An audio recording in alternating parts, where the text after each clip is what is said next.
পয়সা একবার কাহিনীটা কি হয়েছে জানোই না কইলে জানো কি পয়সা এটা তো আসাই কই নুনি কই শুনুই কাহিনীটা হইলো এটা ঘটনাটা বেশি দিন আগের না এই কয়েক বছর আগের 1999 সালের তখন মনে করেন যে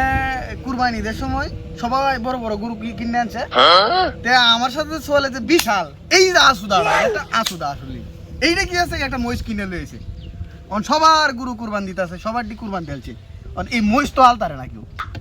40 জন ধরে সাইড কারা সাইড ট্যাঙ্গো লাগায় টানতাছে মহিষ তো হরে না কি কই না যাই পরে কি হইছে পরে কইতাছে যে হয় না আমরা যে বাড়ি দেওবাইস আছে হেলার বাড়ি যাই তারা সবাই মিলে আমারে আইছে আমি সব মাংস কাটতাছি ওই এমন এমন কাহিনী মহিষ তো কেউ আলতারে না পরে কইছি আচ্ছা হয়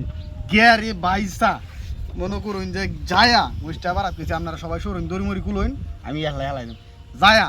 মান্ডা আমাদের তাহলে দই রিয়া মনে করেন যে হারা হারা মাইরিয়া হারা যে দই ইয়া হাতে মহিষ বইরি আছে এই সব বোনা যারা আছেন দেখে কইতাছে এই সব বোনা সেটা কি মানুষ না দেউড়া তাই যোগ ঘটনা না আমরা কি এমন বেড়াই শিন বেড়াই এই যে আমরা এই যে এটি দেখতাছ এটি মনে করেন যে কি কই আমরে ভাইসা এটি একটা কলা গাছের টুমের মতো মোটা মোটা আছে বাউডি